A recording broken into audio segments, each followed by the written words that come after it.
Hi beauties, welcome back. I should say hi beauties and handsies. No. Ladies and gents. Hi beautiful people. Men are beautiful as well.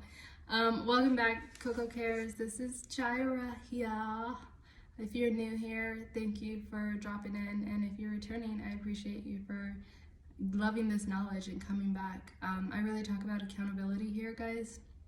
I think that if we can start with ourselves and be aware of ourselves and the actions, or starting with our thoughts, and then going on to our actions, we'll end up in situations and making decisions that are for our best interest and that we are aware of, instead of ending up in situations that it's like, how did I get here? And then when life gets real, it's like, okay, time to grow up. But by then, a lot of times it's too late. And I feel like the people who suffer from that, 9 times out of 10 are children. And then having to do the work to help a child navigate through all the mess of another individual's bad thoughts. I was trying to find a more sophisticated word, but just another individual's bad planning or unaccountability is just a work all in itself. So if we can start with ourselves and take accountability and know who we are and become our best selves, so as we go out there and do things and attract, we're doing and attracting greatness, it's going to make for the world a better place. And so what I'm talking about today is who is in your ear. I think that is very important. I am growing through this and really making those making those life decisions to cut out certain things from my life, because I want to be an example to the world, be an example to women, be respected by men. Not saying I'm trying to sit at a man's table, but I just feel like men respect certain kind of women, and I desire to be that kind of woman, and I desire to be a woman who women would value and want to look up to and can influence in a positive way. And I think that really starts with what we're listening to, what we're watching, who is in our ear, who we take advice from, and whatnot. So these are some things that I started to ask myself when I started cutting things out and cutting people out and implementing new habits and stuff. And even, let me give you guys this. Okay, Psalms 1:1-6. Okay, it says, "Blessed is the man who does not walk in evil counsel, or stands in the way of the sinner, or sits in the seat of the scoffer."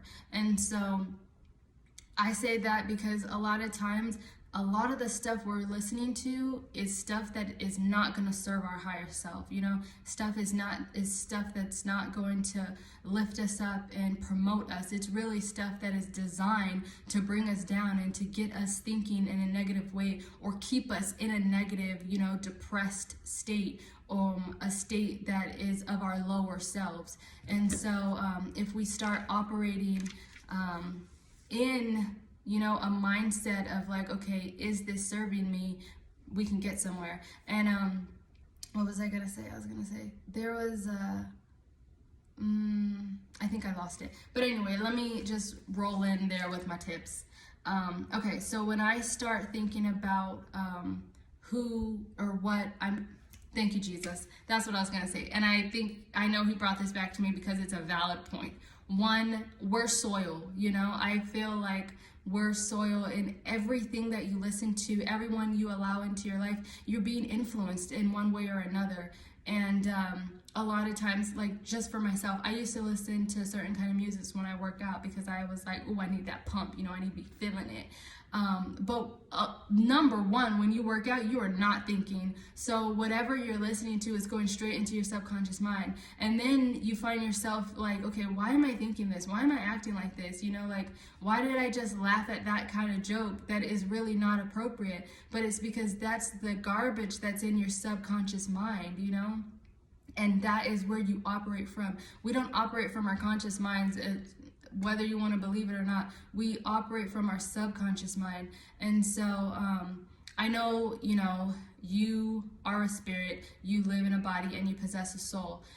And your soul is your consciousness, you know? What are you allowing to feed that? If you're always listening to a certain kind of music, or you're always watching a certain type of show or certain kind of movies, one, that seed is planted, and then every time you partake in that, it's just like being watered and being watered and being watered. And then what springs up is from the activity that you engage yourself in constantly. So I say that to say, this is the mindset, or these are the things that I think of when I think about, is this good for me or is this not? One, the first thing I think about is, will this information serve my vision?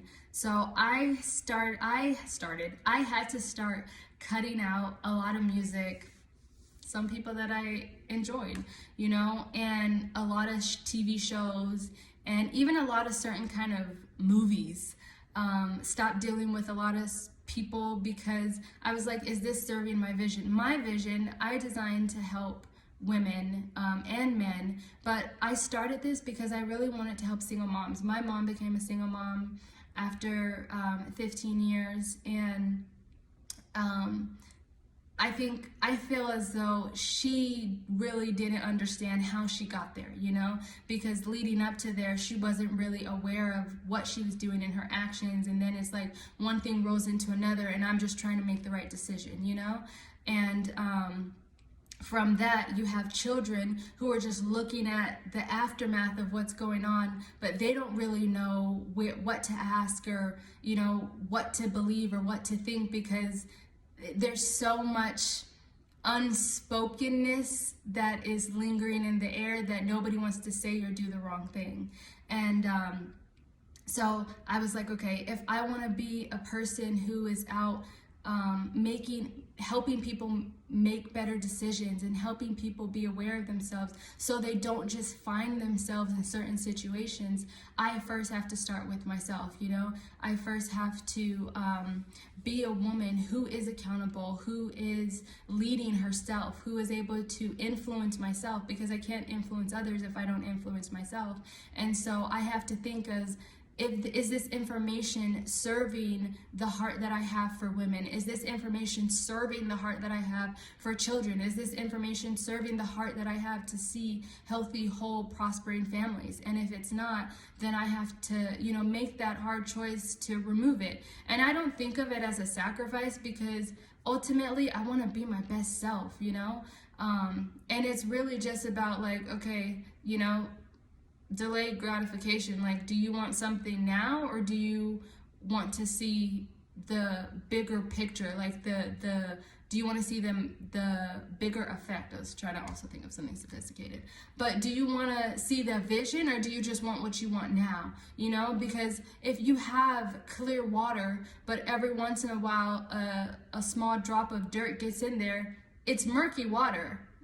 Regardless of how clear it might look, it's still a little bit murky. So if you want to be crystal clear, make those decisions, make those habits to be crystal clear. Another thing I started thinking of was like, okay, who sent this person? You know, where's this information coming from? We all know there's God and Satan. And Satan is not an entity on his own. Satan was made from God just like we were, okay? So that's why we have power over him. But you have to think of, but I'm not even going to get into it. I hope y'all know he does have reign over this earth, you know? So like, there's a lot of people working for the enemy to bring people down. And there's a lot of people who I believe are asking the Lord to use them and working for the Lord. And I'm hot for God, y'all. I'm hot for the Lord. So I want to live my life in accordance to him. I want to do my best to represent him, you know? And it's not about religion. It's not about following all these rules and, you know, doing this and doing that or whatever. It's about your relationship with God. Your relationship with God will lead you into doing all those rules that people talk about, because it stems from a relationship with someone. It stems from a love with someone, instead of you just getting a list of, okay, this is what you need to do to be qualified, and you can't even match up to that list, you know? So it's about relationship, just to say that. But I remember you guys, when I was trying to be lukewarm. Like, there was a time I was telling the Lord, like, Lord, oh, let me just finish. There was a time I was telling the Lord, like, you know, I want a man who's like, who goes to church and who loves you, but, you know, who's a little thuggish and like we can have sex on the side. And I'm just like, I like think about it now, and I'm like, God was probably like, daughter, do you hear how stupid you sound? Like, I'm not blessing that. I'm not giving you that. You know what my word says, you know? But that's a big thing. We have a lot of, I feel like this is going around a lot nowadays. You know, you have individuals who they believe God and they know God, but they want to live their own way, you know? And they want to pick and choose things of the Bible that they want to apply to their life, but they want all of God's blessings. And it's like, yo, make a decision. Do you want this kind of life or do you want that kind of life? Because if you're living like this, as much as you want this kind of life, you're not going to get it, you know? You're not going to get it. So you got to make a decision. And then does whatever you're listening to or who you're listening to or what you're watching, does it align with your values? And so, like, my values is God, family, being debt-free, appearance, because I believe in looking good, significance, growth.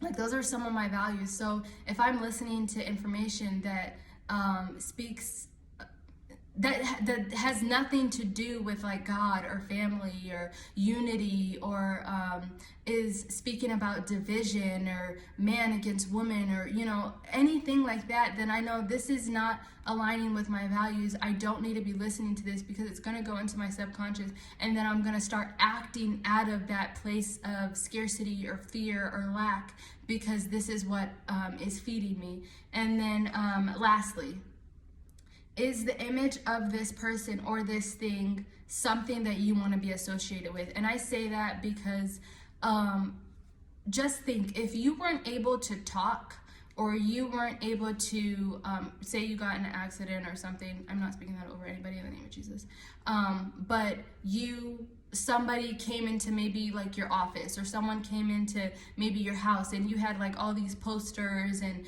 the TV was on, you know, the last channel or the last episodes and stuff you were watching, and you had all these books out and people were like looking at your house and it was like, oh wow. And then you're like, oh yeah, you got your voice back. You're like, oh yeah, like I know you see all that stuff, but that's not really me. They're gonna be like, yo, you need to figure out who you are, because that is you, you know, like you have around what represents you. And so a lot of times I feel like we can involve ourselves in something or with someone or associate ourselves with certain things, but then try to justify it. It was like, oh, well, I only watch it because of this, or I don't really like them because that's not me, but this. Like, once you say but, everything is canceled out, you know? So it's like, okay, is the image of whatever you're listening to, the music, the people, the shows, is that an image that you would want to be associated with you? If someone picked up your phone and went through the last series or internet stuff that you were looking at, would that rightfully describe you, or would that wrongfully describe you? You know, would that portray your best image? And so when I started thinking about, okay, like who's in my ear, who's watering me, basically, who's feeding me, those are the certain criteria. Those 4 criteria are what I started looking through, the lens that I started looking through, because ultimately I was like, I want to be an image of a good example to the world. I think we have so many images of like, this is me, and you're at your worst state, you know, but you're at a level of being able to influence people. And then once younger people start following you, you want to say like, oh, well, I'm nobody's mom. Then sit down, okay? Sit down. Sorry, that means so much to me. I think people mean so much to me. You know, the world, like our future is based on the next generation. So we have to be able to guide them and influence them right. And we can only do that if we're being guided and influenced right ourselves. So take those guys and just meditate on them. If you guys have any other things that you would add, please leave it in the comment section. This is a growth community, and I love you, and I'll see you next week.